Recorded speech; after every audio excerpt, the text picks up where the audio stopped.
All right, Ed says we're now ready, so I want to call this meeting to order, and I want to welcome everybody here tonight. This is going to be my last full school board meeting, so what it means for me is that my almost 40 years in the district, associated with the district, will not come to an end because I'm going to umpire and hopefully sub next fall, so I'll still be with the district. But being part of the board will end for me after tonight. So I want to congratulate Mike Pierce on re-election. I want to congratulate, I think Rick Mullen is back there on being elected to the board, and I want to thank Harvey Smith and Rick Ale for running. So it's good when you always have choices to make in an election. And I want to thank all the board members who participated in all of the events around the referendum and passing a successful referendum. It wouldn't have happened without all the input from everyone. So at this point, let's stand and say the Pledge of Allegiance. I pledge allegiance to the flag of the United States of America and to the republic for which it stands, one nation, under God, indivisible, with liberty and justice for all.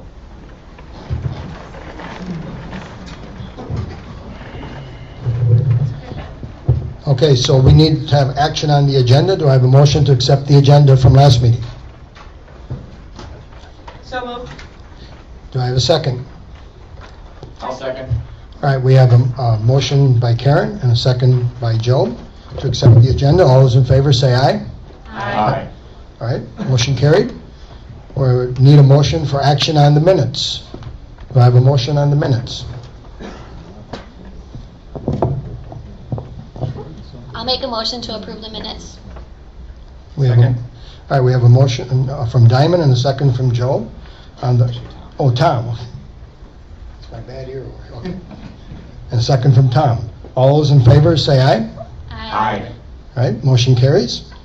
All right, so we'll have action on the vouchers. Mike, do you want to talk about the vouchers? Yes, I'd like to make a motion to approve vouchers totaling $1,827,572.01. All right, do we need a second for that? Do I have a second? I'll second the motion. All right, we have a motion from Mike and a second from Joe on the vouchers. All those in favor say aye. Aye. All right, motion carries. All right, next is public participation. Limited to the agenda items. We have 2 people signed up to speak. If anybody else would like to, you can let me know. But first we have Al Rea.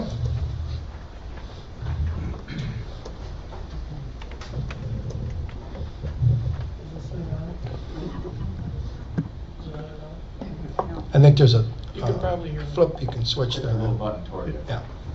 My name is Al Rail. I think I know most of the people around here. Is the business manager on the agenda? We're going to talk about the business manager. Yes, I believe the business manager is Okay. on the agenda tonight. I would like to make sure that you guys go out for a business manager. I don't want to see it in-house.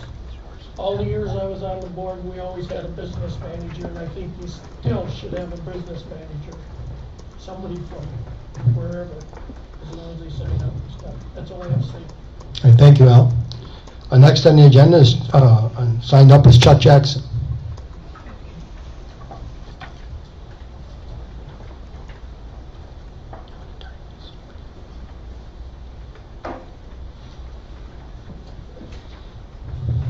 Hello.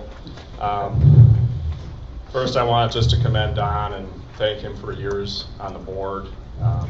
Most of you are aware I was a board member too, and I know what it is to be a board member, and thank you for serving. I appreciate that. As a community member, I have concerns about the school board's response to recent events concerning the stipends.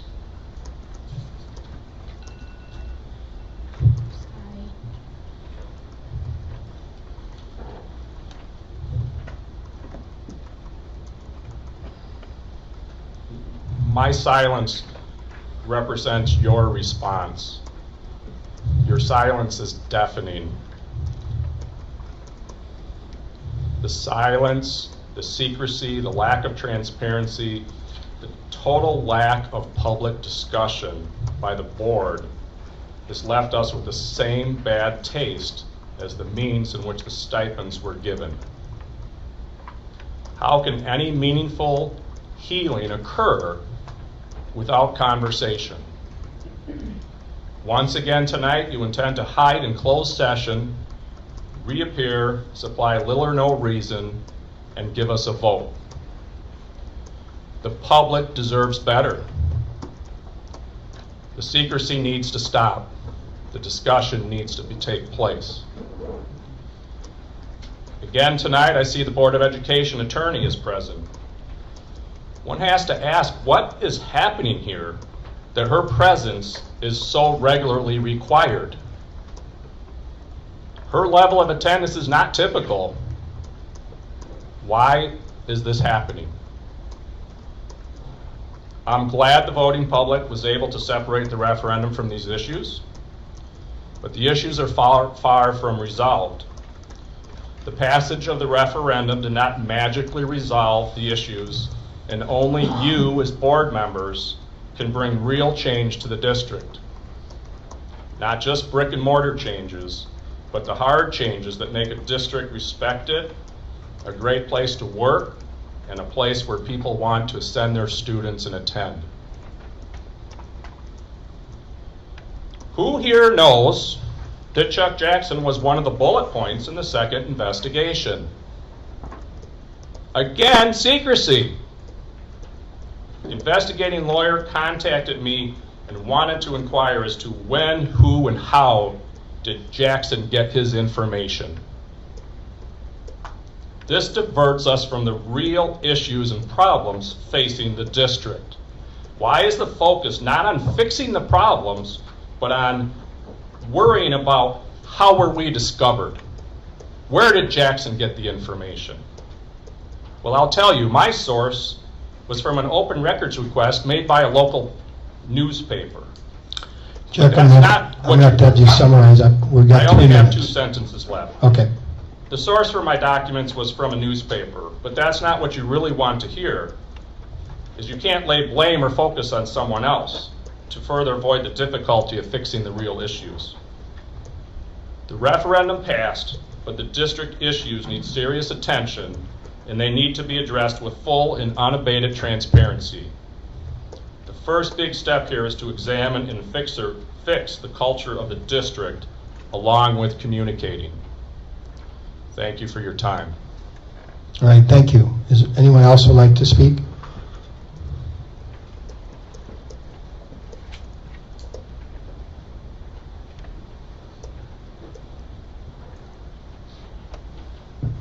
Florence Williams is the name. My comment is to whatever appears to be neglect in following through on the sudden resignation of Ms. Van Valen.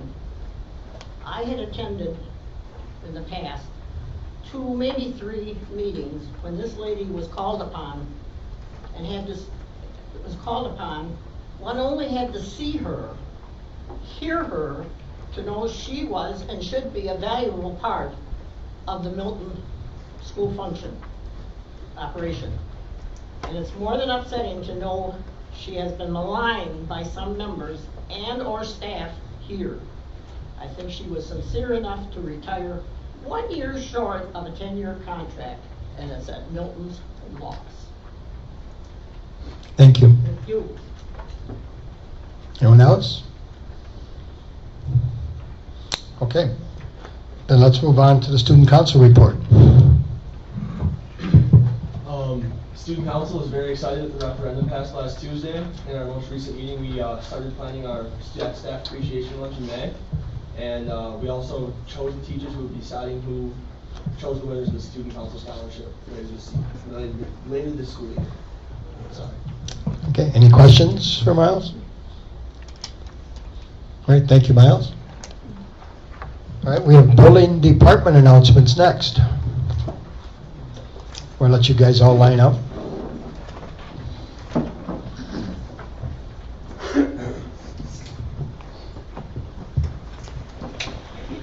Good evening. At Milton West, we are preparing our 3rd graders for the Wisconsin Forward exam and getting them all excited to take this wonderful state test. And we're also continuing our focus on PBIS, our positive behavior intervention systems. And in that we are having a garden challenge for our students that every time that they show the West way of being safe, responsible, respectful, and kind, they can earn flowers for their garden, and then they will turn their planted flower gardens in for real grass seed, and we'll be replanting the grass around West that was dug up and mutilated throughout this wonderful winter that we had. At Harmony, we are doing a similar challenge with our PBIS, but we're focusing in on one of our Harmony habits, the habit of respect. So our students are working through scenario role plays with their teachers over the next month, and for every 5 incentive tickets that the students earn focused on respect, they get to add a flower. So somewhat similar to Milton West, just really hoping to hit home that message that respect makes our garden grow. And also at Harmony, we're really excited that our parent group is doing a color run for our students. Milton East and West kind of paved the path there by doing those in the past. This is a first for Harmony, and they've already raised over $8,000, and we'll be getting some new playground equipment, so we're really excited to work with Mr. Shans in how that aligns to the timing of the expanded building that gets to happen because of the referendum. So exciting stuff at Harmony. At Consolidated right now, we're busy planning the end of the year field trips and all things first quarter. In all of our schools, this is the first full week of fourth quarter, hard to believe. And also at Consolidated this month, we are doing a art show that's held at the Milton Public Library. So we encourage everyone when you're at the library to enjoy our students' artwork, and give a shout out to Mr. Calvert for that.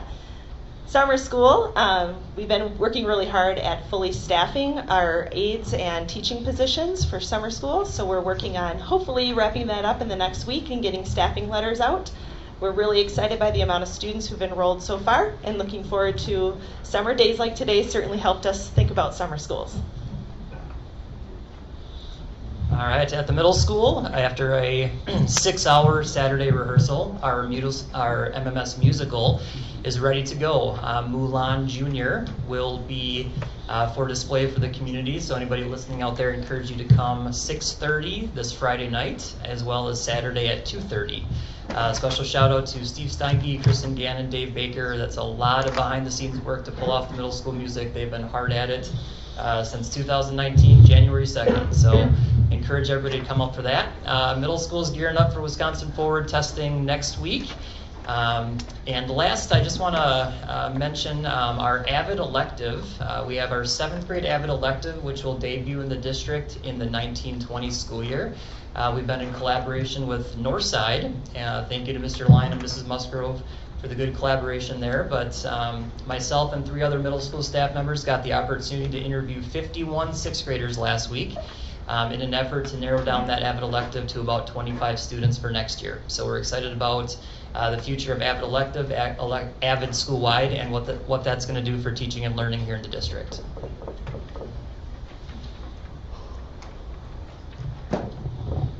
Just a couple of updates for Northside tonight. First and foremost, we introduced our 4th quarter theme of finishing strong to our students just before spring break. We've been fortunate, or we're very fortunate, I should say, to have Miss Bridget Alexander join us, a proud Milton alumni and aspiring Olympian, to speak to our students about perseverance, goal setting, and all that they can do to finish strong in the 4th quarter. Our student council is hoping to provide some inspiration this week for our students with some morning announcements and PSAs as they take the Wisconsin forward. So our 5th and 6th graders were hard at work today. I did want to give a shout out to all the people that work behind the scenes. So our district tech team saved the day in many ways, and Northside teachers know what I'm talking about.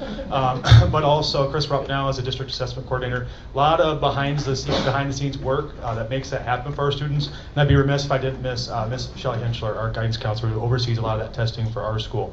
Lastly, spring events. It's track and field season very soon. Kids have been working hard at that event, and we're proud to have it back at the high school this year. The students are really looking forward to that piece, and Rocket Launch will be here soon as well. So a lot of spring events and activities coming your way. Good problem solving, Mr. Lyon, by not bending over. That's a good idea.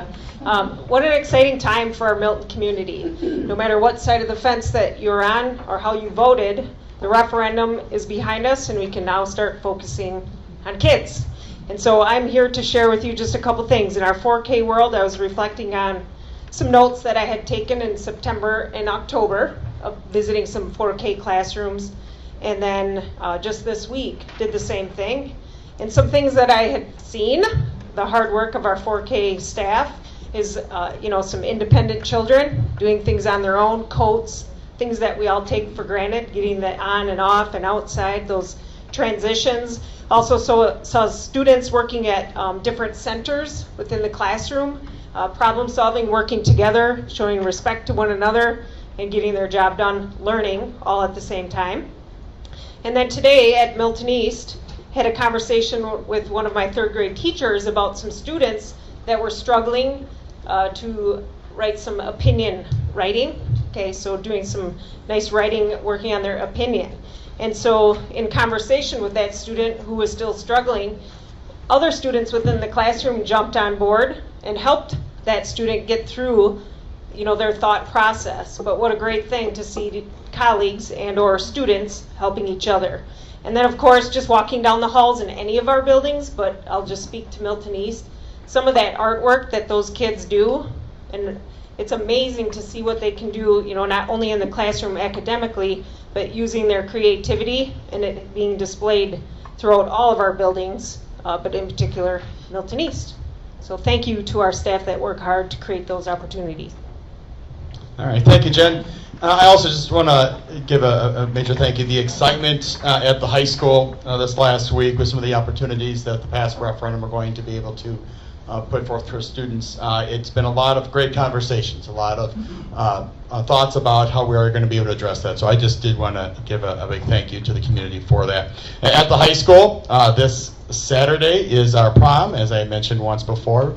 The big difference in prom this year is that it will be off-site, so the students will be starting here in the auditorium for the Grand March and coronation, but then we'll be making our way to the Pontiac Convention Center for an all-class formal meal, and then prom at the Pontiac Convention Center. So we're excited about that change up. We think it's going to be a start of a very neat new tradition.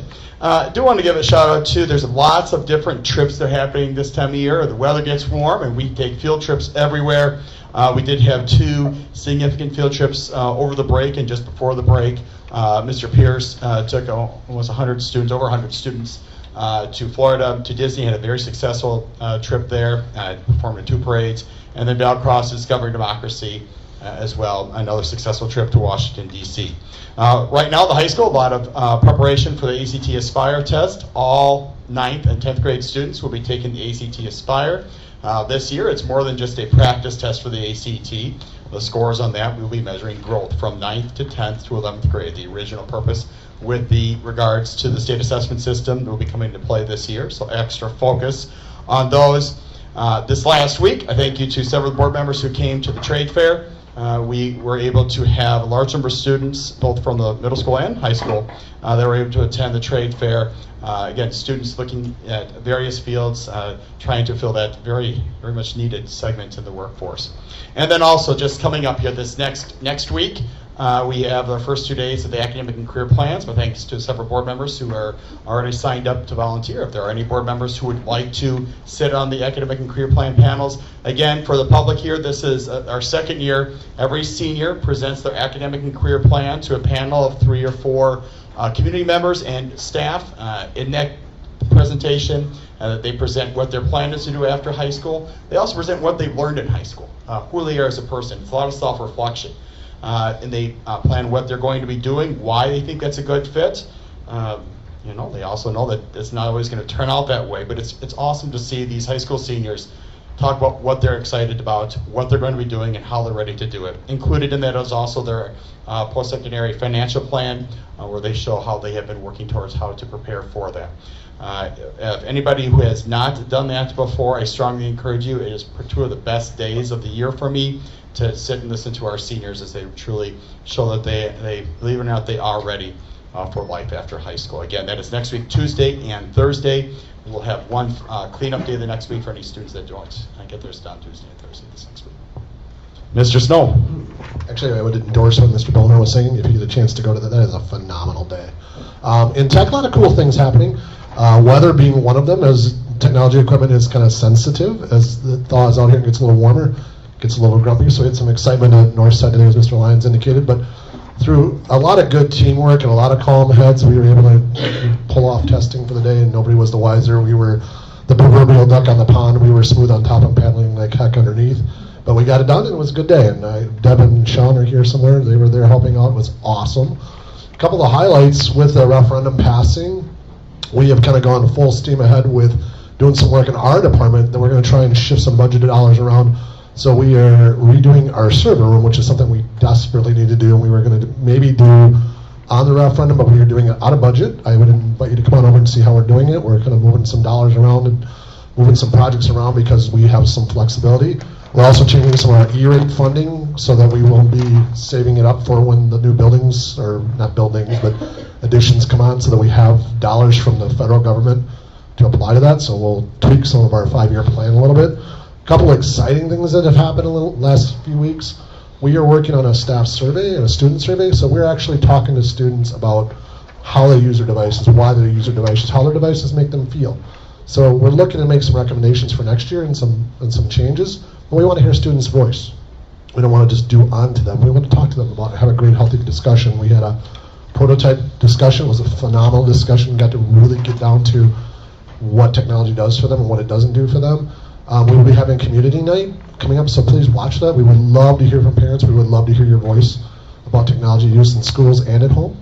And lastly, Ryan Ruggles, our director of CNI, and I, we were part of a program with ISTE, the International Society of Technology and Education. We were offered a scholarship to take 3 Milton staff to ISTE in Philadelphia. We're getting a full ride for that. It's a phenomenal program. We're going to work through a beta program on procurement of equipment. They're going to look to us for best practice. In turn, we're going to go out there and do a couple days of work for them, and then they will get to attend the conference for free. So it's a really exciting thing for Milton. It's a very expensive trip to go on, so them paying for 3 seats is pretty darn cool. That's it. All right, I want to thank all the administrators for their reports, and I want to thank Mr. Pierce and Mr. Crofts for their trips over spring break. They give up their spring breaks for kids and all the people who chaperone. We can't forget the chaperones because they're important. In doing these trips myself, the person in charge never really relaxes until it's over. But it's a great experience for the kids, so I want to thank them personally for doing that. Next, we have the Human Resource Committee report. Tom? Okay, thank you. We, as the Human Resource Committee, actually met a couple times. We met March 1st as a standalone Human Resource Committee, and then we met again on March 14th, talking with the administrative staff. So the March 1st meeting, we had a discussion on the Benefits Advisory Group. That has been going on for quite some time. We have, I believe, met 4 times. Chris, is that correct? 4 times? Yes, sir. Getting input from the teachers and staff on what they would like to see in their health insurance and their compensation packages as a whole. Chris, do you want to just do a very brief historical recap of the BAG group? No disrespect on that Benefits Advisory Group. Absolutely, Tom. And like you had said, that we just completed our 4th meeting, and the historical perspective is reaching out to the staff and to get their take on their benefits and giving them a voice to be able to then take back to their buildings. We have building reps from each building, whether it's support staff, administration, or teaching staff, that then go back and then report on what we have talked about. And that also has 3 board members on that, the Human Resources Committee. So it's a discussion about what they like to see, and that really looks at the historical perspective of what we had in Milton, what other school districts are doing, as well as potential timelines for the 1920-2021 year, as well as even projecting roughly out to 21-22. Okay. Thank you. We also met with the administrative staff. We had a lot of positive input from the administrators that the board had decided to meet with them. A lot of times the administration kind of have to follow suit with the teachers and staff as far as options for healthcare and so on and so forth. So it was a very good time, speaking for myself, to be able to sit down with the administrators and actually hear what they feel is important to them in working here at the district. One of the things that came out pretty loud and clear is the majority of the administrators are very well satisfied with their pay and their benefits. Of course, we all want to make more money and have a better benefit package. But the thing that came out pretty loud and clear from the administrators was the climate in the environment that they work in. And they weren't talking about what's happening in their classrooms or in their buildings.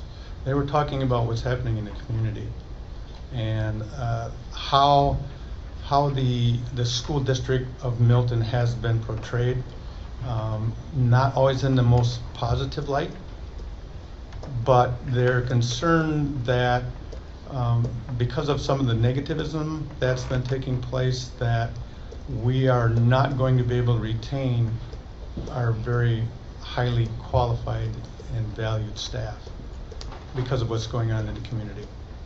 That's the last thing that we want to see happen.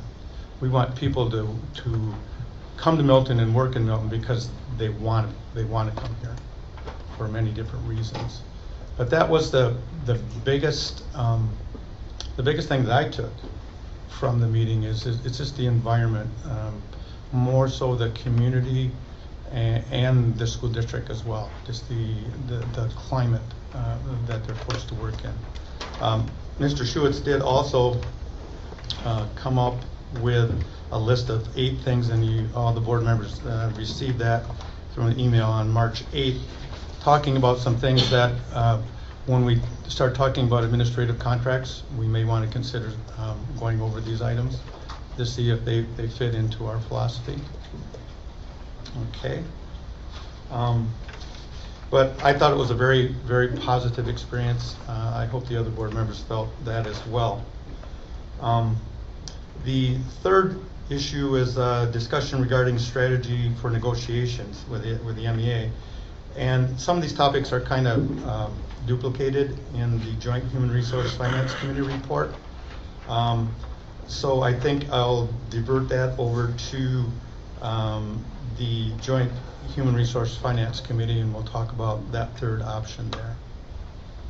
Absolutely, Tom. And with that, the HR committee had discussed items on what that plan was going to look like, and then it was going to be bringing it back to the entire board, and then develop a strategy for negotiations.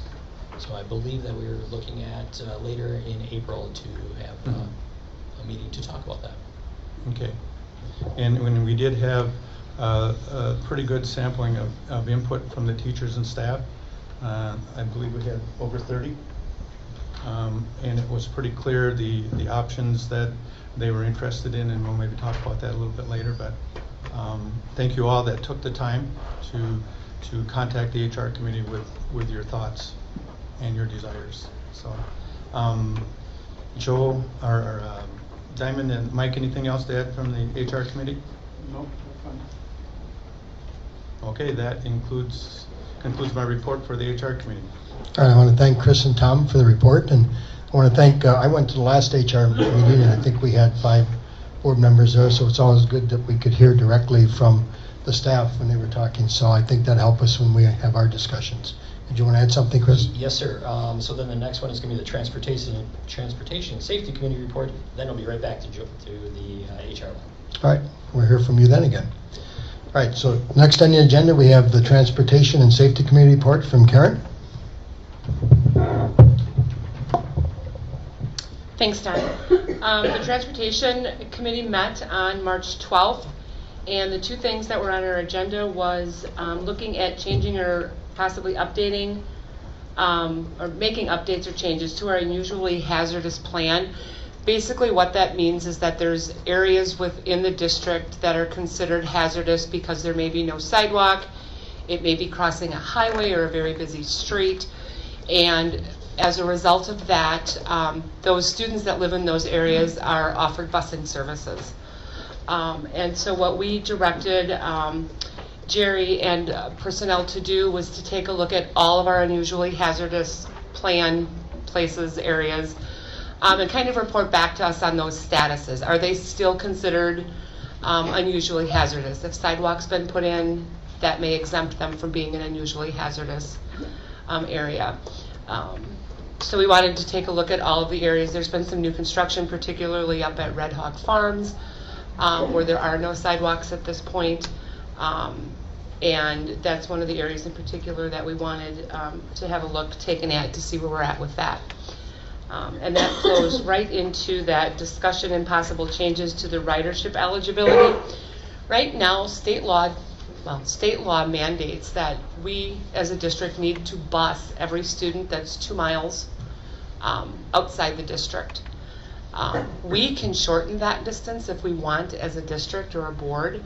And one of the things that we've challenged Right Way and Jerry to look at and give us those numbers are what are the numbers if we decide to go within a mile of the schools? How many more students would that increase in ridership? What would the eventual cost to that be? Because what happens again with Red Hawk Farms is that they're like 1.7 miles. So as of right now, we don't have to provide busing for the students up in that area.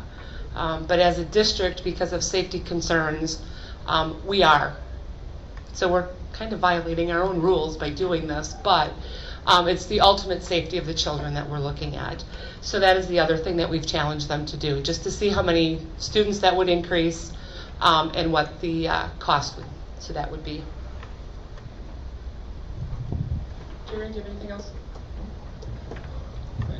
Does anybody have any questions for Karen? If not, we'll move on then to the Joint Human Resources Finance Committee report, which is Tom and Mike. Should we have Mike go first, Tom? Or Sure, Mike. Will Mike go first, or Chris is? Oh, you're deferring to Chris. So all right, so Chris, you speak for Mike. You've done it so many times that you've done a good job. Thank you, Ms. Pierce. So just like we had talked about in item number 2, or agenda item number 2, the discussion of the benefits and advisory group meetings, it was identifying what those timelines. And since we've had 2 meetings, there is a lot of behind the scenes work. We work with Al from Associated Benefits and Risk Consulting, and they're our third-party administrator.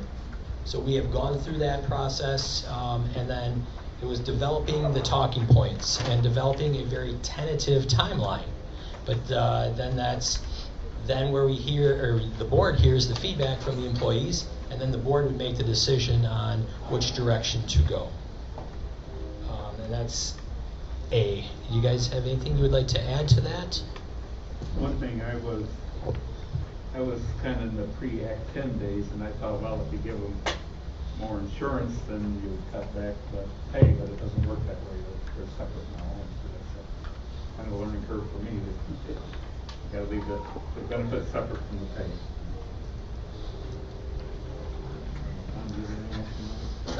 Tom?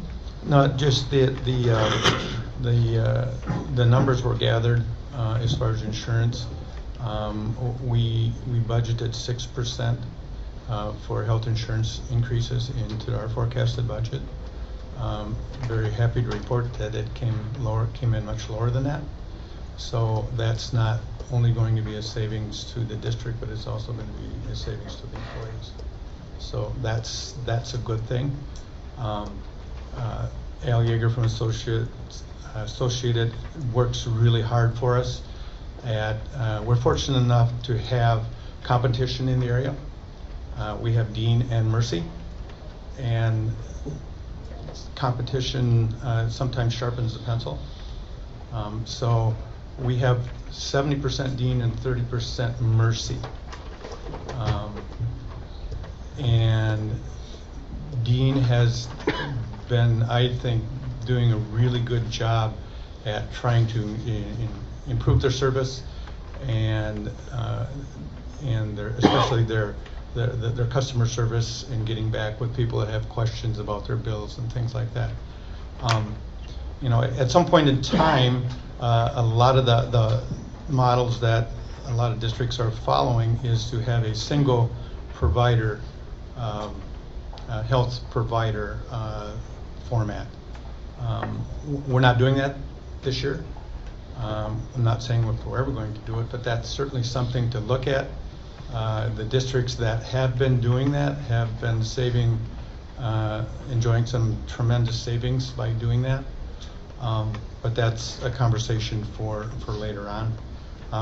To piggyback with what Mike said, as far as the pre-Act 10 days, right now the only thing that can be negotiated for the teachers and staff is the base wages, their base wages. And as high as the board can go is what is the consumer price index for this year's 2.44%. So that's the very maximum that the district could offer to the MEA. They could offer someone less or zero. The 2.44 is the highest it's been in 4 or 5 years. If you recall, there was 1 year was less than 1%. And in the past, we've always given the maximum that we could give per the CPI. So that's one of the options that we're looking at, and then comparing that with the healthcare options as well. So it's been a very good process. Again, as I reported earlier, we had a lot of people contact us, letting us know what option that they thought was the best, and so it's been very positive, I think. And then item C. Item C, yeah. You going to talk about that, Chris, or is Tim? Dr. Scheiger. All right, Dr. Scheiger. You want to talk about item B at all, just to closure that? Yep, absolutely. And then like what Tom was just saying is that same kind of conversation will then occur at a board meeting later on, where the entire board will then figure out a course of action that it would like to do when it goes to the negotiating table with the MEA. And Chris, we're still waiting on some information back from Delta Dental, correct? Before we... That is correct. I had emailed them over the weekend, and I had not gotten anything back yet. To Allied Associated to just kind of explore a few options, and it was just too tight of a turnaround time for him.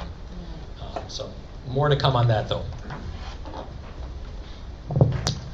All right, item C is the operation and the business services department. This goes back to the conversation that we had in August regarding the restructuring of district office and the duties thereof. And as to refresh the memory of the board, the reorganization was based on the strengths of people and positions, as well as the jobs need to get done that were being delegated around. And so with that, there were some reallocation of some duties, and some of the traditional, for some districts have an assistant superintendent of finance, some have business manager, some have operations. It really depends on what the semantics are of that organization. And when I spoke with the board, and the board understood and agreed that looking at a strengths-based approach for the organization and the structure made sense. And what I did was I funneled some of the operational logistical items to the Director of Administrative Operations. Of course, we still have a business manager, and that position has not been eliminated. And the after retirement was submitted in October, we had a conversation in January after watching things play out and looking at the certifications and the strengths of people within the organization. The conversation that I brought up in January was to look at not filling the salary of the vacancy retirement, but that the roles and the duties could be handled internally, because we have two people in the business office currently that one currently has the 8 license, the 5008 license, and one will have one. A second person will have it this summer or early this fall. And with the duties of the positions that we have across the district and within the district office, it was my suggestion to the board that we don't fill that salary, but that the work will get done through the current business office that we have. Dr. Scheimer, yes. Could you explain what the 08 license is? It's the DPI license for the business manager position. Some districts put other duties on the business manager, for example, nutrition, sometimes there's a building to grounds or some logistical things. We have so it's a DPI licensure. So currently, Jerry has it, Wendy LaPointe will have it as well this fall. And with the roles that and the experiences that they have, I'm confident that we don't need to fulfill the salary of the vacating of the retirement, but that the business work will get done. We will have 2 licensed business managers on staff. The roles of the other pieces underneath the operation, the administrative operations, also includes the school safety, includes nutrition, transportation, and buildings and grounds. Those departments would report to the administrative operations, as well as the overseeing the finance department. But again, we have capable hands within our payroll and accounting services, along with the DPI license of the 5008, that I feel that the district can be more than in good hands moving forward. So, for clarification to that, it's a recommendation. If the board has a different thought or would like to see a specific business manager position, then we can obviously take that direction and fulfill that salary again. There will be, again, whether it's an external or an internal hire or whatever the process goes, but we will have the duties fulfilled. And again, to me, it's about the duties and make sure the work gets done. I'm pretty confident with that, but if the board has different wishes, then by all means we can relook at the structure of the organization. And as the recommendation came in January after as we recall, in August, when I spoke with the board, I said to the board, I would see how things play out and look at things. The business manager retiring was not on the radar, but after seeing things from October through January, I believe that I'm pretty confident with the duties with the current staff that we have. But again, that's a recommendation, and if the board wishes to direct differently, by all means, we're open to what you would like to see. So I don't think we can do any direction, because I believe that would be probably an action. But I will just kind of state my own personal opinion. I don't think it's a good idea to split up the business manager's position into 3 separate people. I think that offers a risk. And I would also say that I'm more in favor of posting it and getting a degreed business operations manager, just because I do have some familiarity, because I have several friends that are actually degreed in that subject matter, and it is pretty intensive stuff. I mean, they go through 4 or 5 different accounting semesters of accounting. So to me, it just makes more sense that we would want the best and the brightest that we can in that particular field. Not to say that our internal candidates aren't the best and the brightest. It's just we have an opportunity to get somebody that's specifically trained in that area, and because of that, they have better qualifications and better experience, and I think that's going to present less risk to the financial stability of the district. Brian, do you know what kind of salary they command? Yes, I do. Would you like me to? Well, that's what I'm asking. Yeah. I'm just, so we have some idea of what you're. Do you want like a number? Well, in a general range, like what they get in the private sector now, or just Yeah. some idea?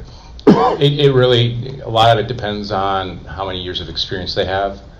So when I looked at the data for 2017, 2018, one business office manager that had 1 year experience made $87,000. Okay, now obviously that's the very, very, very low end. But then you'll see some with some pretty good experience make it around $130,000.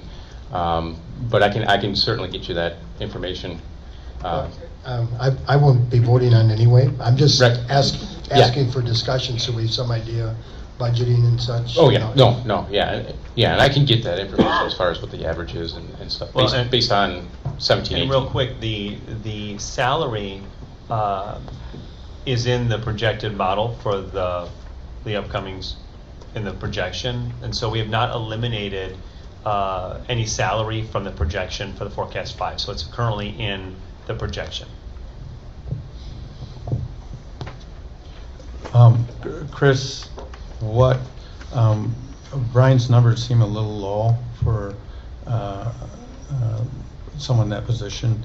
Can you give us a ballpark figure on what our past business manager is making? I'd have to go back and look, Tom, to be totally accurate on that. I would be like pulling a number out of thin air. I couldn't be absolutely sure. I can come back with that for you. Last Friday at our Human Resource and Finance Committee meeting, we had a gentleman that attended the meeting, and no one really knew who he was. It was open to the public, so anyone that could come could come. Come to find out that he, for the past 7 years, he's been a school business manager at a school district to our north. The HR committee and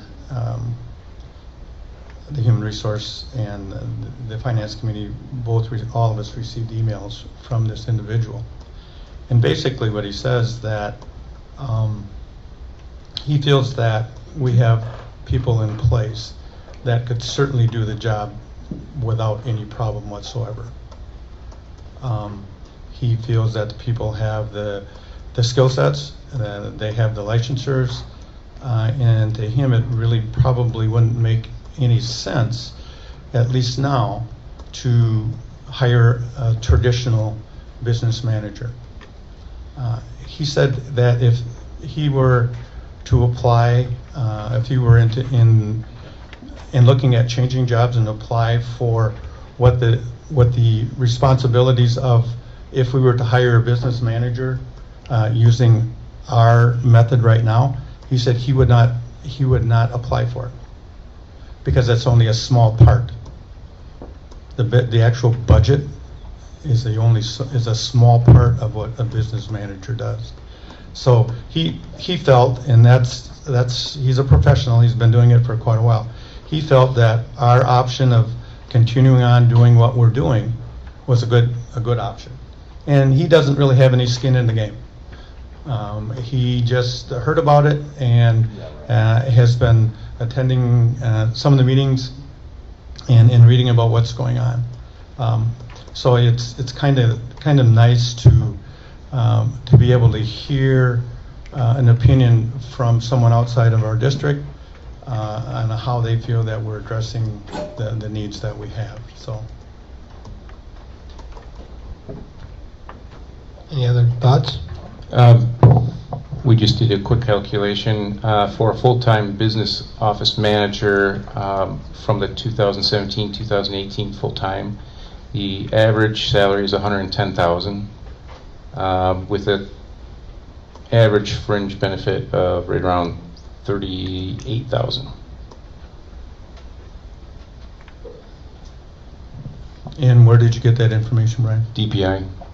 That's statewide? Yes. Okay. Well, statewide as far as everybody that actually works full-time, 260 So days. statewide. Yeah. Okay. So it sounds like we're talking about, if an average position, about 150,000, somewhere in there, with benefits and salary? Yeah, with benefits, yeah. And again, obviously it depends on, the number of years of experience. And what part of the state that you're working in as well. Right. Any other discussion? I personally feel that we have talented individuals. We have the licensors. We have people that are interested in continuing to learn. So I can't see spending a lot of money on a title, so to speak, when we don't need it. I feel we have talented individuals. If it's up to the board to put it up as an opening, that's up to the board. But I feel that we have talented individuals in place right now.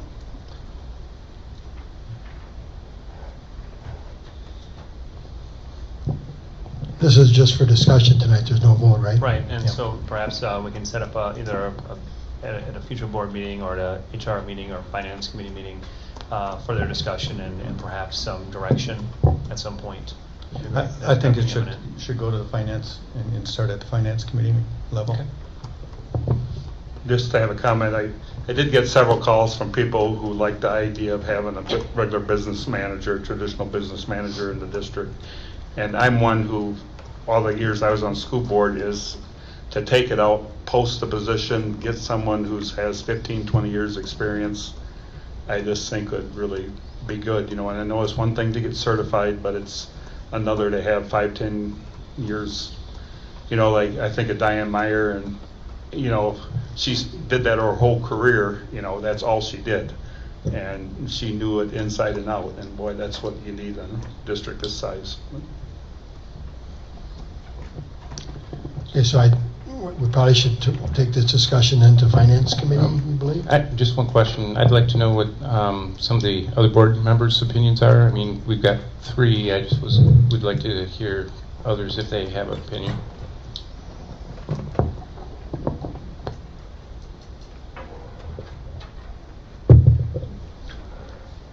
I don't know exactly what my opinion is. I guess I'd like to know more from the people involved if we contemplate leaving things the same. Obviously, the people that we've asked to take on additional work, I want to make sure that that's commensurate with what they expect and want to do.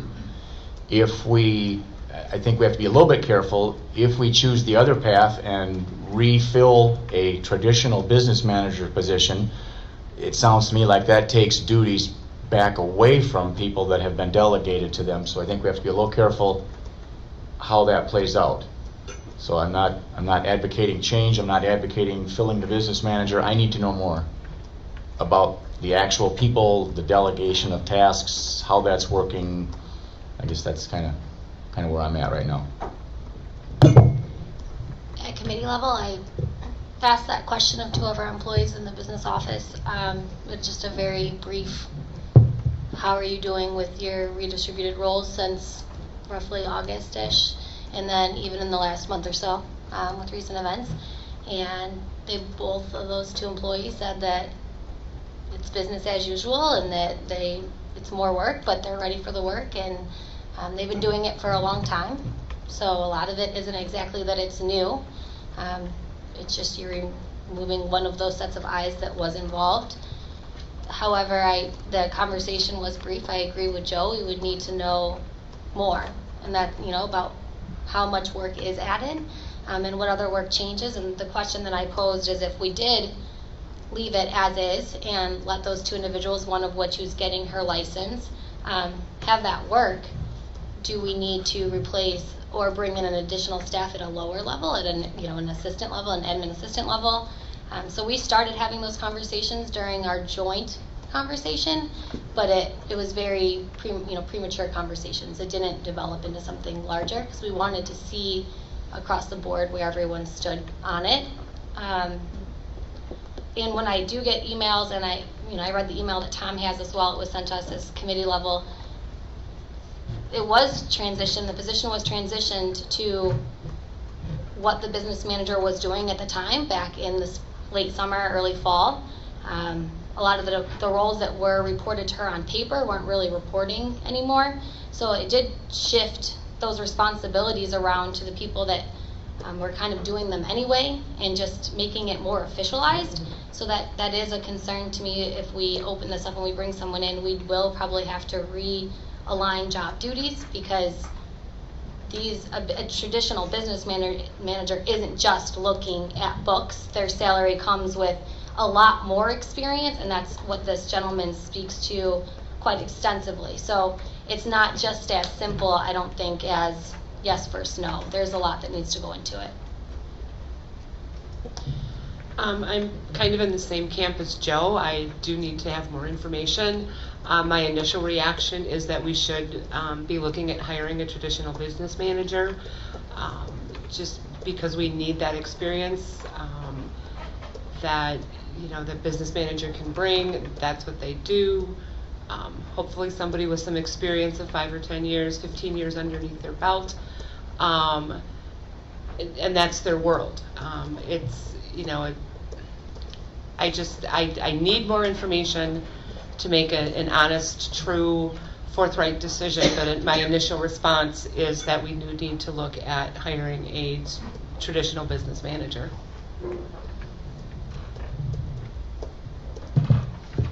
Anybody else? Okay, moving on then. Discussion on the proposed staffing report changes, and I'll take it back to Chris again. All right, thank you, Tom. I sent the board in a memo on last Thursday, on April 4th, and in that memo, it talked about the need to review and reevaluate our staffing report. And then for your board packet today, there's 2 versions of the staffing report.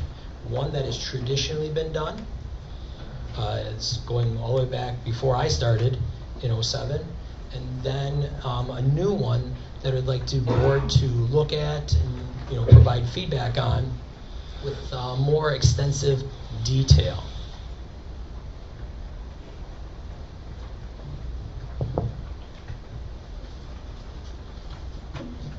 Thoughts, criticisms?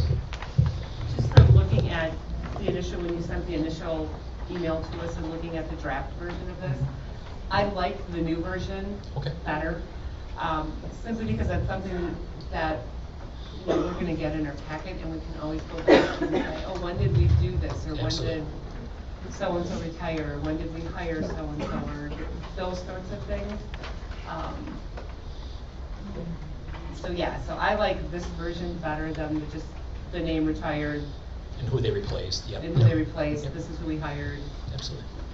I would agree with Karen, Chris. When I went over this with you, I thought this was a good way to go. If people want to see it, it's easier to go back and look up information.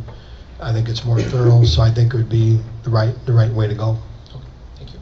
Yeah, likewise, I don't have it in front of me, but I looked at it at length when you were proposing it, and yeah, it's a huge step forward. I think it maybe points out some of the deficiencies that we have had, and it'll give us a much better path. At some point in the future, if we need to look backwards at what we did, why we did it, etc., this is the kind of information that'll help us understand what we did, when we did it, etc. So hats off. It's a huge step forward. Thank you, sir. I would echo that as well. Thank you. Anyone else? It's thorough. Thank you. So that's something we put on a later agenda to approve if we want to go that route? It's actually just an administrative formatting, and so you don't need to vote on this. It's just here's how we'll present things in the future, moving forward. And so we kind of said for this meeting at committee level that we would do both. We would do the old way and the new way, so if someone hadn't had a chance to really look into it before we came to our meeting today, that it was easy to follow. And if you had feedback, kind of provide it now, because moving forward, it's how it's going to be. That it was just more of a formality to get board impact, not board vote. So Brian, Mike, you didn't come. Are you okay with the new format? Yes. Brian? I was agreeing with everybody's that. Okay. All right. All right, thank you very much, everyone. Sure. Thank you, Chris. Okay, and the last item is discussion on the superintendent evaluation form. You all received the draft. At our last meeting, I asked for input on any changes, concerns you may have on it. I received none. So we are going to move ahead with the superintendent evaluation form. We have a tentative schedule set up. There's a separate form that's going to go out to the administration, and we have that to go out very soon. Yes, sir. With the return date by April 17th. Correct. Okay. Yep, Chris Watson is working on that piece of it, and then I believe she's either going to be putting it out tomorrow, Tuesday, or Wednesday at the very latest. Okay. then we will get that information. We'll sit down and go over it, and then the board will do their own evaluation after that. So that's where we're at. Thanks to Chris and Chris we took about 5 or 6 different formats of presidential evaluations, and we kind of took the benchmarks from all of them, and we put it all together, and thanks to Diamond as well. So. Absolutely, and I'd like to just echo that. Sue McCarthy had some points of interest in that, but this was really a project run by Chris Watson, and she took it, ran with it, and I'm very, very pleased with the awesome work that she did. For the admin team that's here today, I think it'll be a little more thorough than what you're used to in the past, but it will really allow us to take your impact or your input and impact our evaluation overall. You guys are there every day, and we don't have that opportunity, so we really want you to be honest. It'll come back to us impartially. We won't know who answered what, so it'll take a little bit of time. It's a little longer, but hopefully it allows us to gain a true vision of where you guys stand. And in the theme of technology this year and into innovation, it's all online. Paperless. All right, thanks, everybody. That concludes our lengthy committee report. Yeah, thanks. Thanks, everybody, for being so thorough. I think that was a good report on there. Next, we go on to the policy committee report. I think Joe will be speaking on this. I don't think you're asked Chris to speak on this, Joe, you right? No, I will take care of this, and I'll offer an apology for the slight tardiness of starting this meeting, because the policy committee was right behind that wall there trying to do our due diligence and walk through these policies. As you might know, it's an ongoing effort to update and make our policies relevant and pertinent to some of the changes that are happening around us. And we have an outside third party, Neola is the acronym, that guides us on adopting things that keep us in compliance with statutes and some of the requirements that we have. Procedurally, of course, we have a first reading, and let me back up a step. We rely heavily on the administrative team to vet these policies and recommend the changes to us in conjunction with what Neola recommends.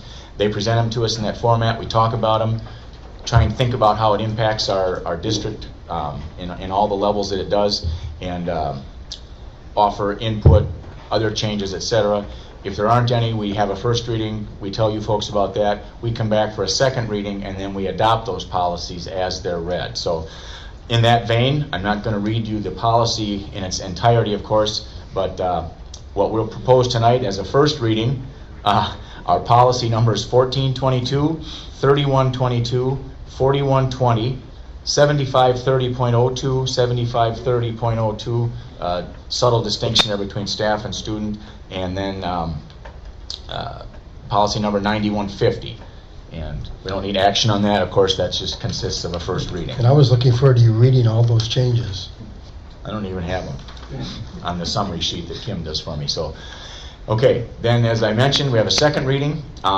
There's a bit of a caveat tonight. We talked through a bunch of policies that we had a first reading on a month ago, and we discovered some language that we would like a little more information on. So we're going to table 4 policies that have had a first reading and subsequently bring those back. So with those being the exception, I'll read you a list of policies that will constitute a second reading, and at the end of that, I'll make a motion that we adopt those policies. They are policy numbers 1460, 3160, 4160, 6330, 6830, 7540.07, 8310, and 8605, of which I will move to adopt as revised. Okay. All right, we have a motion by Joe and a second by Mike to adopt these new policies. All those in favor say aye. Aye. All right, motion carries. So we'll move on then to the referendum update. And the first order of business is the discussion and possible action on the owner's representative process and or action on contract.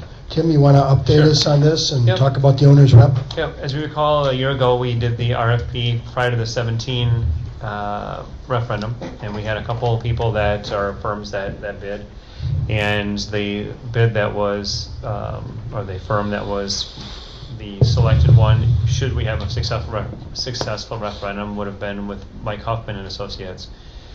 As you know, you've involved Mike a little bit throughout this bidding process, throughout the process of the referendum from last week, and he's been here at some meetings explaining some things, processes. He's vetted out some questions that you've had regarding some of the architectural and construction items. And so with the passage of the referendum, we do have an updated, basically it's the dates more than anything, for Mike Huffman's bid. So what I've done is I've presented an updated contract for you to consider. Also, though, if the board wishes to go out to bid, then we can do that. So I didn't want to make a decision for the board. But if we're going to involve an owner's rep, should the board still wish to have one, we need to look at getting that process going and either getting Huffman and Associates on board soon, or going through the bidding process, which will take some time. But again, we can do that. I didn't want to make the decision for the board, but I got the contract update from him today. He's not, and like I said in my email, it's not, it has not been committed, but it's the updated one, so you can see what the scale and the scope was, and I received it this afternoon. That's what I forwarded to you. Before we discuss this, Tim, you want to give people in the audience an opportunity, tell them what the owner's rep would actually do before we discuss this? Sure. An owner's rep is a person who is knowledgeable and expert in the field of the design and construction of properties, and in this case, the public entities, and would serve as the representative for the school district as our on-site expert to make sure that the designs are being followed, that the construction, the bidding processes, that they're all following what we are looking for as a district. There's obviously Stephen with our Buildings and Grounds Department. He does a wonderful job with the care and the upkeep and the projects that the board approves every year. This being a substantially larger one, we still have the current ones to do, and so an owner's representative would help oversee that process and work with our contractors, as well as Stephen and others in the board being involved. But really, it's that outside, not attached to the architectural firm, not attached to JP Cohen or PRA, would be solely working on our behalf to ensure that processes and quality is being followed. And then we would report to the board on a regular basis as to the progress. And so that's what that is. Typically the cost of an owner's rep is either factored into the referendum or can be realized through savings through going through the process and having another set of eyes on it. We'll talk about in a little bit with our expert Lisa from Baird, but with interest earnings that would be potentially projected, there are some financial there's a financial opportunity there to fund this position or to fund this position if should the board wish to proceed with an owner's rep. And so so his cost could be absorbed into 59.9. Oh, absorbed within the referendum, correct? Right. Within that or within any interest earnings through the bond, etc. Yeah. Would the owner's rep meet with the architects and with the design teams from the schools? They would be there day one. They would be there, okay. Right, to make sure that they are in the loop with every phase of the process and be there for a couple of years to make sure it's being followed. Now, the one that we're going to be discussing, or that we had met before, has about 20 years experience, doesn't he? Correct. And he's done a lot of work with other school districts? Numerous districts, I think about 30. Verona, which we all know is a pretty large one. That one I know for sure. Mount Horeb, a few others. You saw his qualifications. He's been here and he's spoken to this board before. Right. And so, again, but I didn't want to presume that you wanted to stick with him or his firm, or if you wanted to bid it out. That's why it's agenda itemed as a process and or action on contract. When we put this out before, if I remember, I think we only had 2 people reply, right? So if we did put it out for bids, it's probably likely that might be the only 2 people that apply again. So I don't know, but so, board members, any discussion? Anybody have any opinion? I just had a quick question, and is the contractual arrangement with him, does that spell out his duties fairly specifically? That was in the document they received. I assumed so, I just Absolutely. haven't seen it. And I personally, when we met with him, I thought he did a good job in spelling out what he did. I was impressed with him from our meeting. I certainly feel we need an owner's rep to be there from day one to watch over all the projects. We don't have any. I remember when we had projects earlier, when I was here teaching in district, we always had somebody we appointed to watch over the projects, and this certainly would be having somebody with the design of construction, the knowledge of construction, being able to, all the projects he's been involved with. He certainly could help us save money and make sure things are done on time. So I personally think we should look at this owner's rep here. Yeah, and just a reminder, this board did say that they wanted to employ an owner's rep at one point in time. I think it's even more important to have one now because we're going to be having projects going on at 6 different buildings.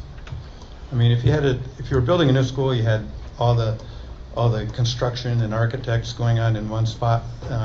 That might be one thing, but since we're having it spread out over the whole district, I think it's even more important than that we have an owner's rep. It seemed like it's a lot of money, but I'm not sure how he arrives at his fee, if it's a percentage of the contract or what, but I do know from past experience, owner's rep can save you millions of dollars by making sure there are no overrides, making sure things get done on time. So I think we should move forward with naming Mr. Hoffman as the owner's rep. I also envision that this owner's rep, if there are changes need to be made, he has the time in his day to meet with our principals who are going to be with their design teams, that they could make their changes maybe as is, where everybody else in the district has their other jobs to do. And I think it's very important that our principals are involved, with every step of the way, and he would have that opportunity to make appointments to meet with them as things are happening.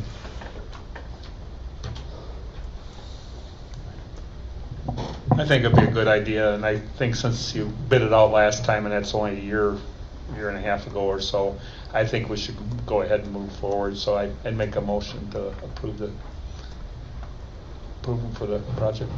I'll second that. All right, so we have a motion from Mike and a second by Tom to go with the owner's rep that we... I didn't know we were done with the discussion. Okay, well, I didn't, that's why Mike made the motion, but yes, we don't have to vote yet. We can have your input. The only thing I was going to say is, I like Mike. I met him, and he's very knowledgeable. The only thing that I'm not certain of is, obviously because Dr. Shiger got this late, we got late, and I haven't been able to look at the actual new, I guess, quote, contract, whatever you want to call it. So that's my only reservation, is I haven't had time to look at it. So is that going to keep you from voting, or were you... Well, I don't think I'll approve or vote for approval if on something I'm not aware of, so. Are you, well, let me ask you this, Brian, are you, so you're okay with Mike being the owner's rep, Mike Hoffman, or did you want it to go out to bids to other ones? Well, that's what I'd like to find out, to see what the difference between last year's quote and this year's quote is. I mean, because obviously, there's going to be a difference in price and everything. I'm not saying he's not the guy. I'm just saying I haven't had an opportunity to look through the contract to to make sure that nothing's missing, or something was put in there or anything like that. So, Tim, do you know if there was any difference between the last contract and this one, Dr. Pretty much the same thing. The arm's a little bit different. The dates have been changed. It's very similar to the one we had before, and the scope of services is the same. And obviously, it's different sites versus one main site, but the scope of the work is the same. And there's the being there at the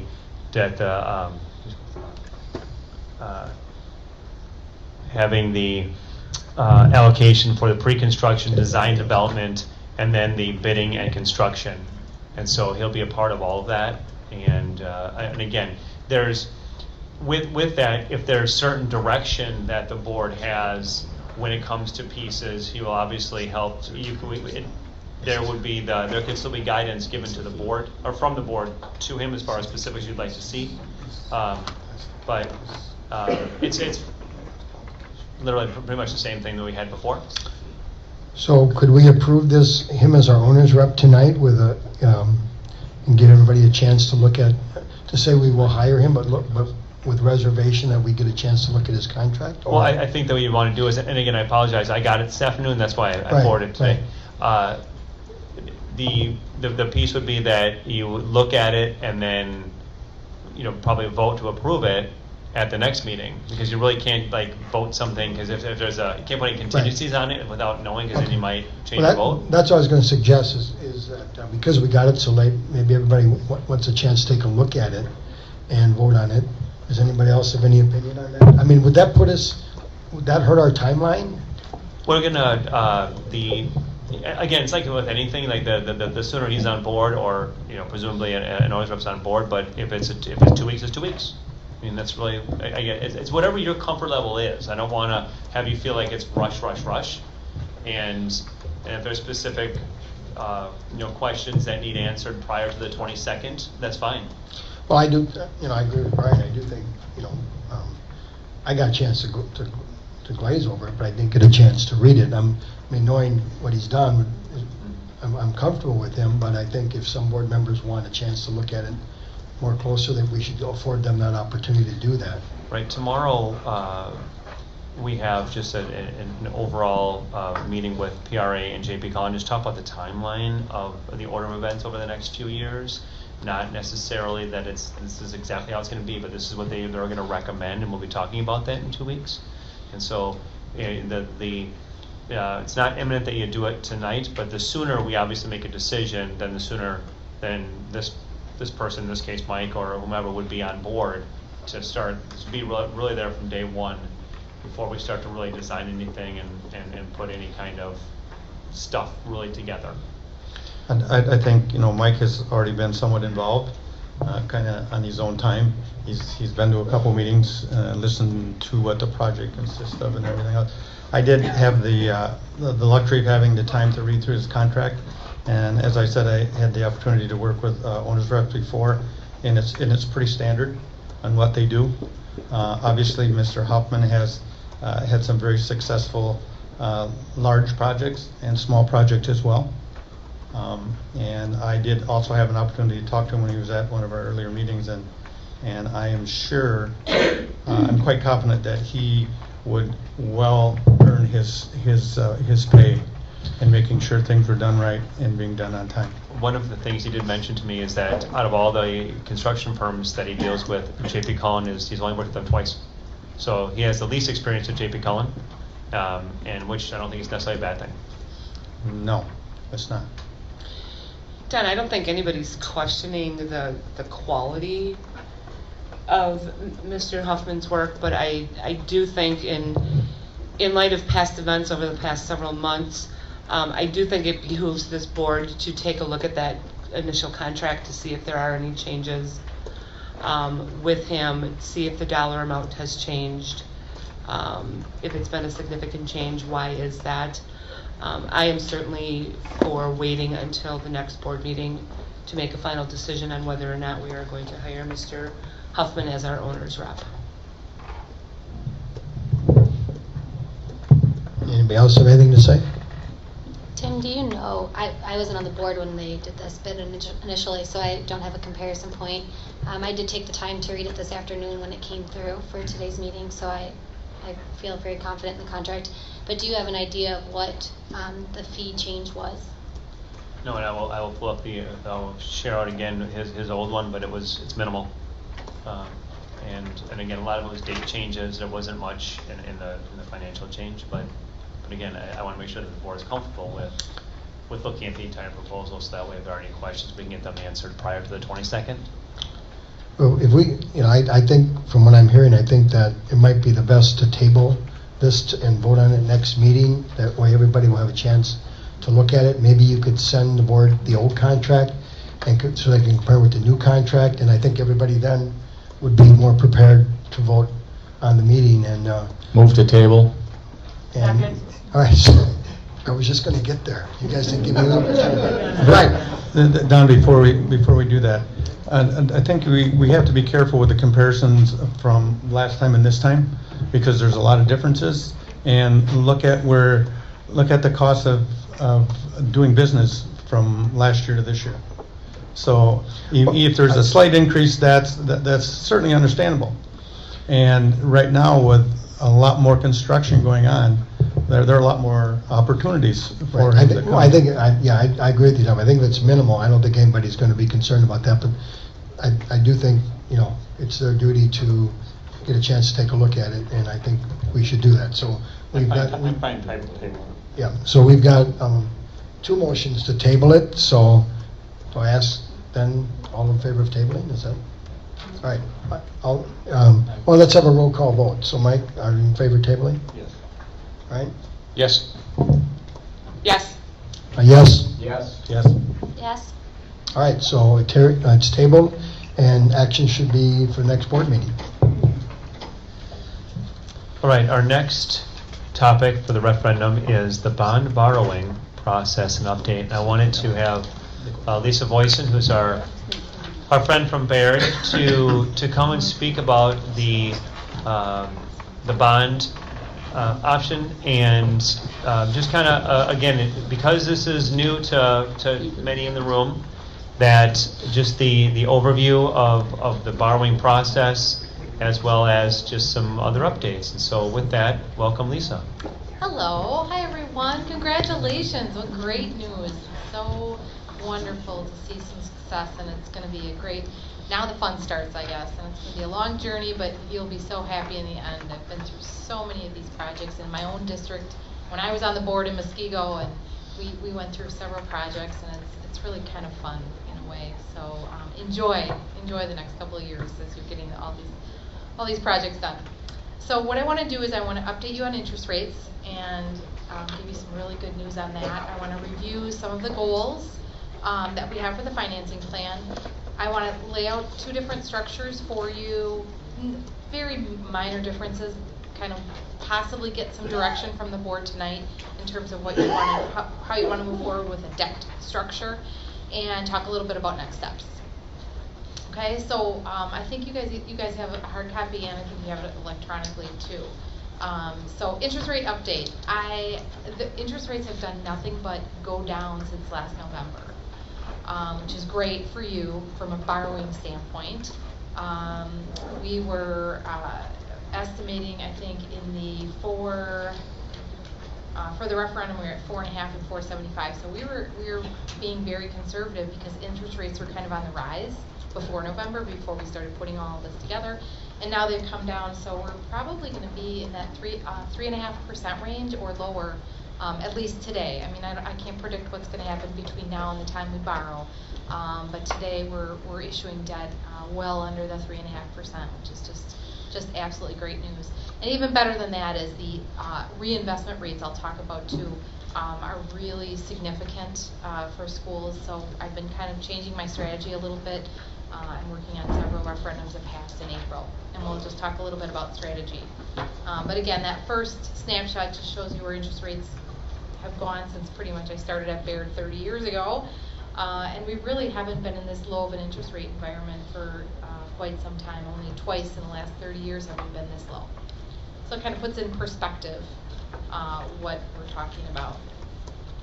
So if you go to the next page, I'm talking about the financing considerations. What my goal is, obviously, is to hit that $1.64 or come under the $1.64, the $164 that we went out to referendum for. It's always my goal to target a plan that reaches that or looks better.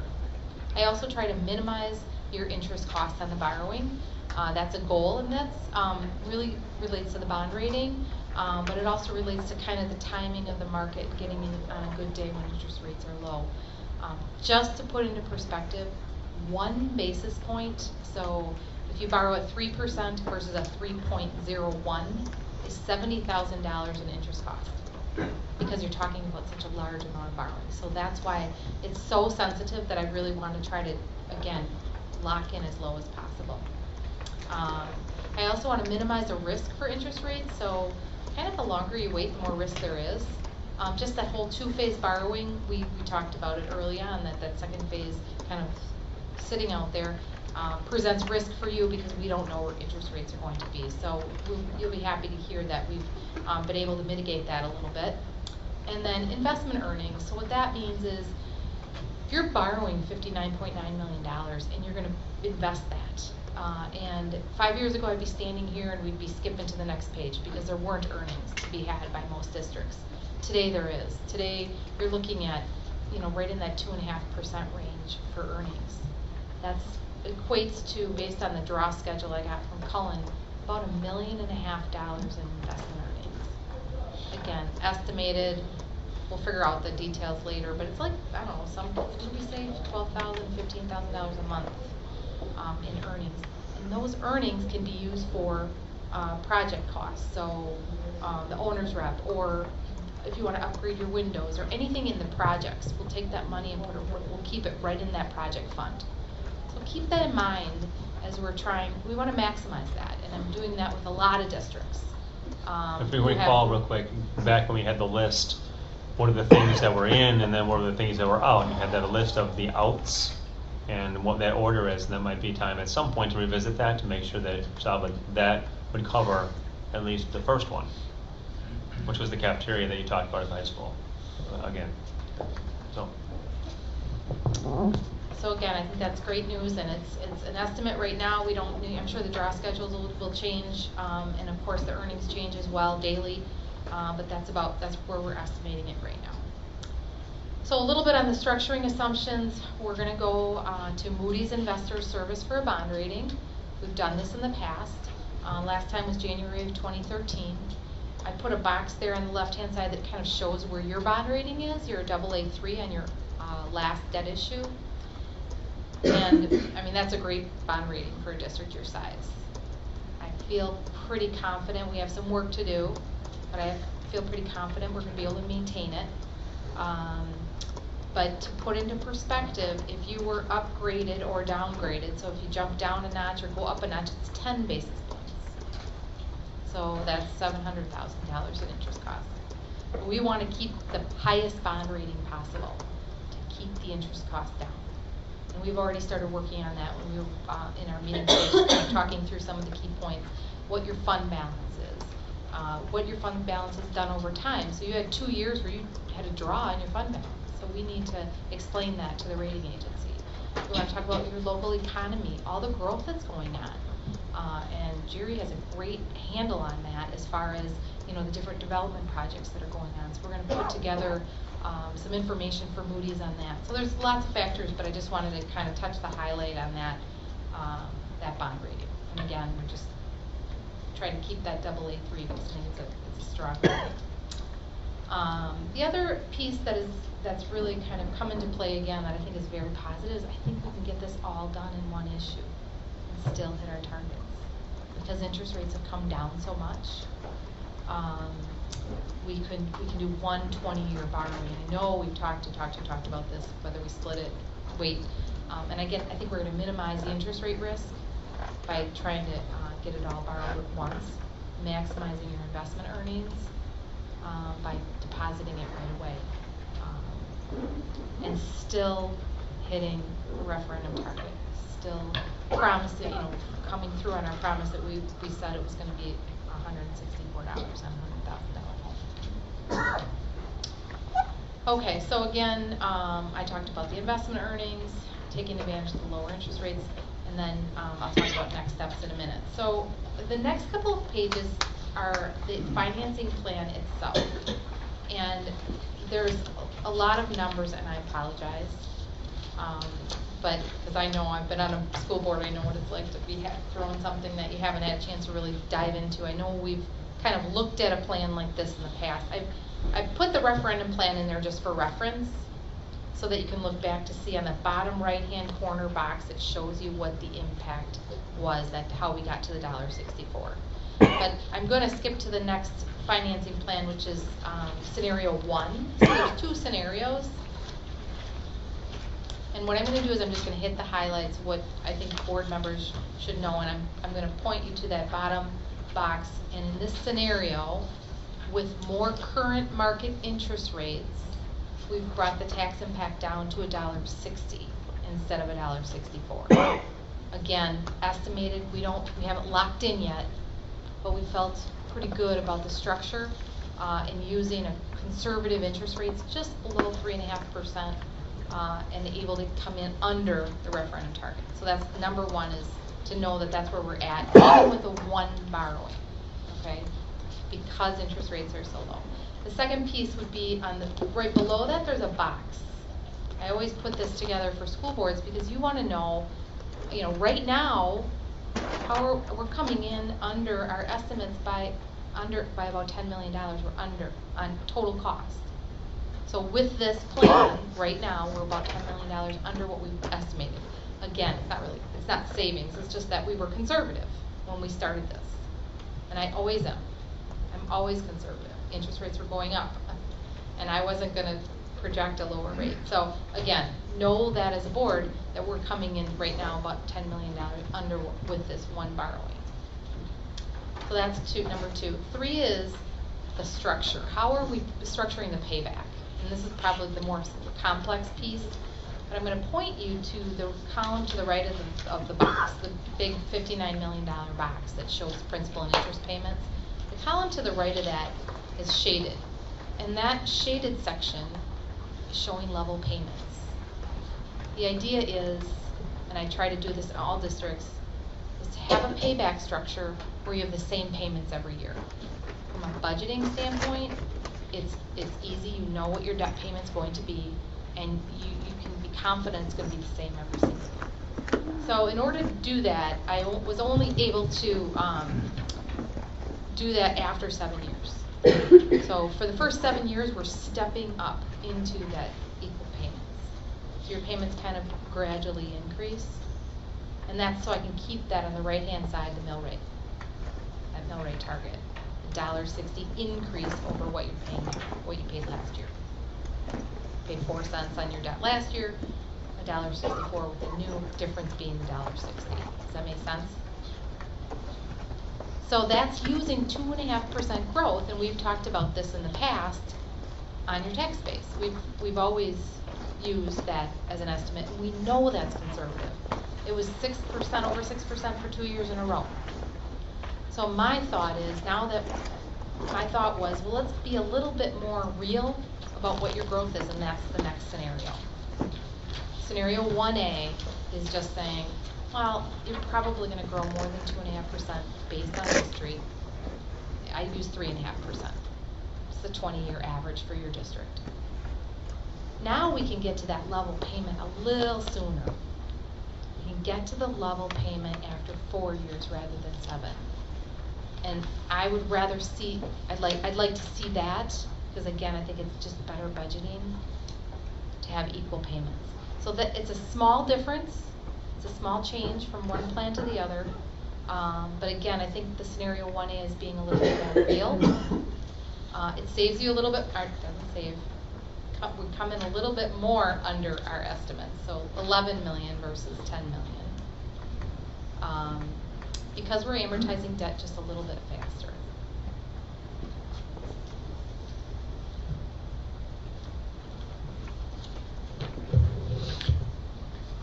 Lisa, when can we go to purchase this bond? So right now, we are looking, because we have a couple of other decisions to make, my thought would be by the end of June we'd be done. So at the latest we would be able to lock in before the end of June. Do you foresee these interest rates and things holding somewhat? Yes, Yes, I do. If you've heard about, the feds when they meet, the federal open market committees, Mm-hmm. when they meet, they've been talking about not raising rates again this year. And while it's apples and oranges, because these are 20-year municipal bonds, I don't know if they're continuing to drop. And June is historically not the best month to lock in. May is a little bit better. But yeah, I think, I don't want to say it. Don't quote me, but I think it might Mhm. stay flat if not go down more. Okay, thank you.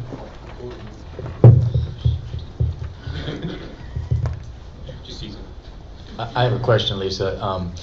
If we have all of our stuff ready to go and you or whomever, if we're watching the bond market, that I presume moves during a daily trading session by some sort of an amount, can we put an offer in that if we hit 3.44% or some sort of a number, that we could actually capture that if the bond market, offers that at any certain time frame? Very similar to approach. I think we're going to be meeting maybe with the finance committee yet this week, because I'm going to dive a little bit deeper into that exact topic.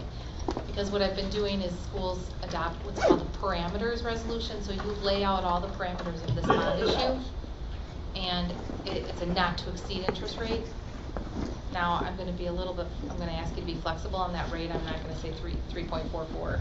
I would probably even go up to 4%, but we would have you adopt a parameters resolution, and then we can lock in any day that hits that target.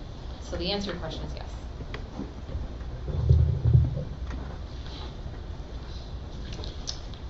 What I like in the last scenario is that the mill rate dropped significantly the last 5, 6, 7 years, which would be a big savings. Right, if you continue to have growth in the district at 3.5%, you'll see the drop in mill rate because our debt payments are staying flat. But I can pretty much guarantee you that's not what the mill rate's going to be out there, because who knows what kind of growth you're going to have. You might have another couple years of 6 or maybe some 2s. I don't know. It's hard to say out here. Well, either way, the two scenarios, one we save over 10 million and one we save 11 million from what we originally estimated. That's quite a bit of money. The only thing I'm going to caution you is it's really not savings.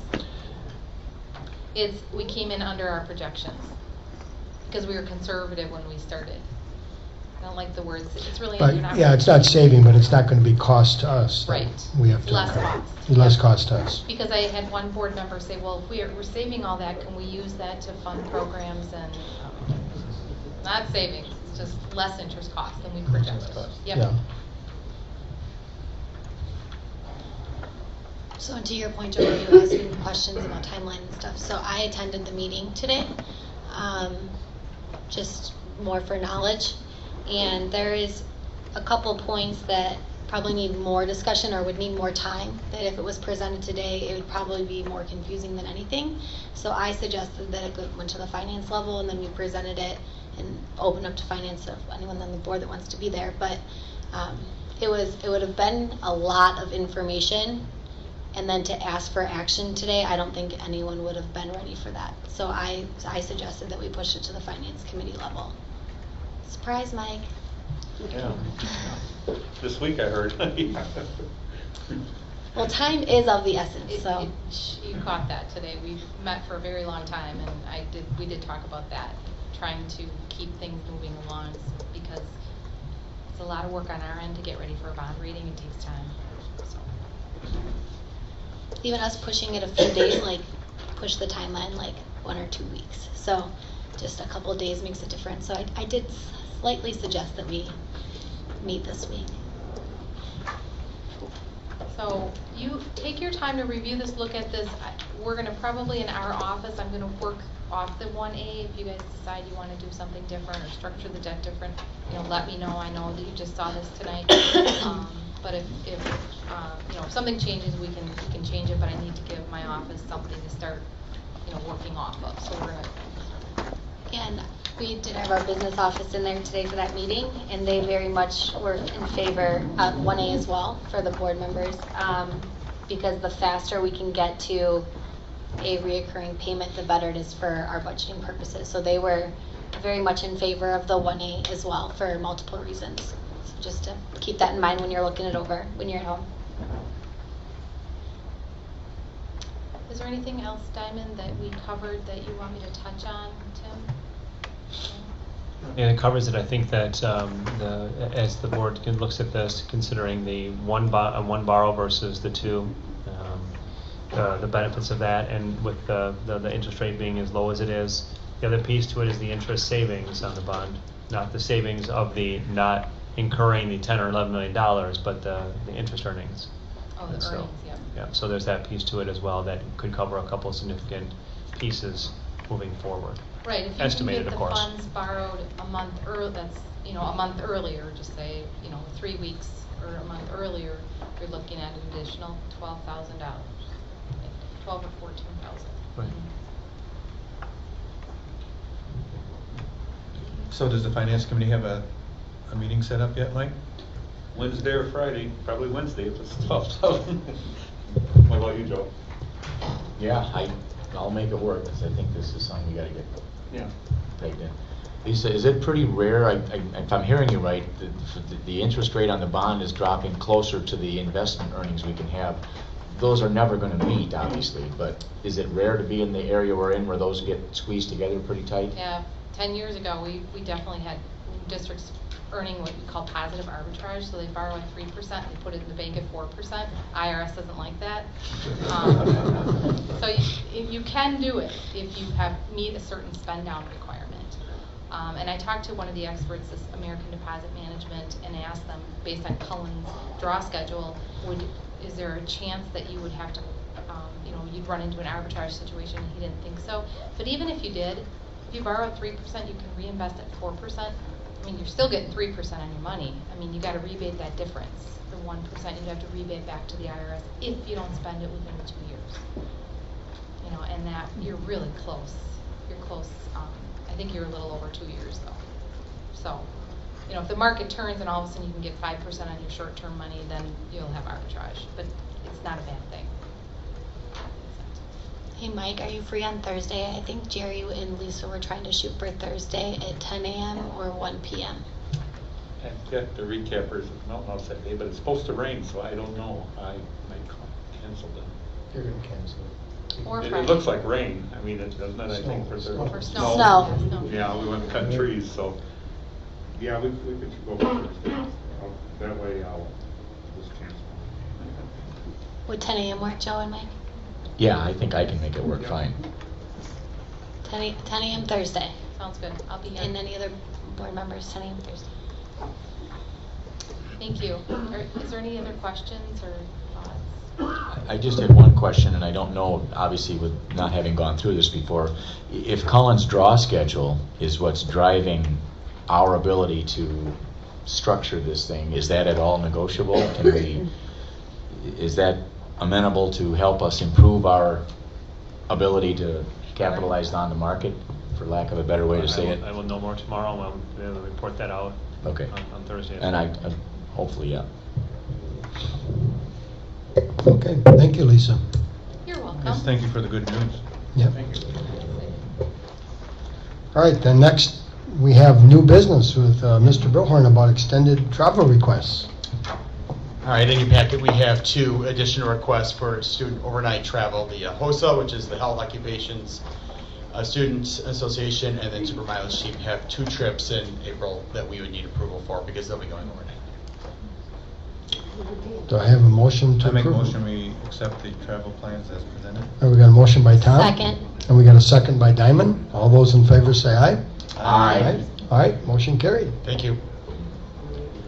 All right, next we have action on the 2018-2019 open enrollment alternative applications. There's a summary in your packet with 2 students transferring out to Janesville Arise. Okay, so we have to vote on these, right? Yes. All right. I make a motion that we accept the 2018-2019 open enrollment alternative application as presented. Do we have a second? Second. All right, we've got a motion by Karen, a second by Tom. All those in favor say aye. Aye. Those opposed? All right, motion carried. I didn't I was waiting for that. We have space now.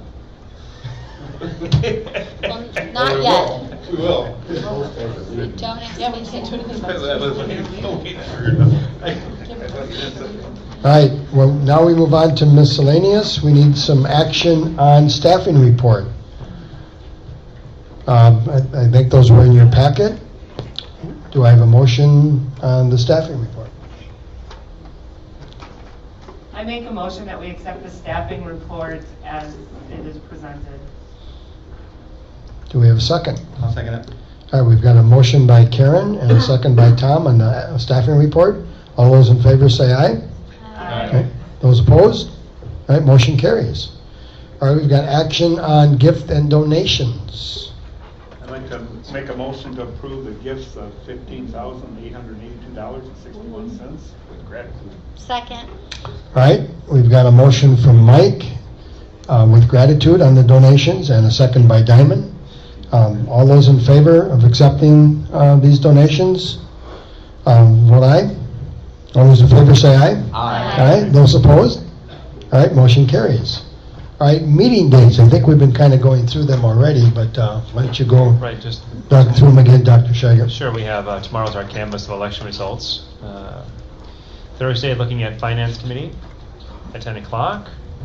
The April 18th or the 19th, probably the 18th if possible, we look for an HR committee. We can talk about that, put together something with the HR committee. But we need to talk about the teacher contract stuff, and then present that to the board on the 22nd. And the 22nd of April is our next school board meeting, 6:30. So after the 22nd, committees could change then, correct? Correct. Yep. Yes. Correct. Okay. You said the 18th for HR? Looking for the 18th for an HR. Could we do like first thing in the morning? Absolutely, we can talk about it afterwards. Yeah. I have to go to Chicago for a board meeting. All right, everybody have all the dates down that they need? Okay, then we will go to executive session. A motion to go into executive session pursuant to Wisconsin Statute 19.85(1)(c) and 19.85(1)(g) to discuss and take action, if appropriate, regarding employment, promotion, compensation, or performance evaluation data of any public employee over which this government body has jurisdiction or exercises responsibility, and to confer with legal counsel for the governmental body who is rendering oral or written advice concerning strategy to be adopted by the body with respect to litigation in which it is or is likely to become involved. Discussion regarding employee compensation, investigation, administrative employment, and financial audit. So do I have a motion to move into executive session? So moved. Or do I have a second? Second. All right, all those in favor say aye. Roll call. Oh, we need a roll call. Okay, Mike? Yes. Brian? No. Karen? Yes. Yeah, I'm yes.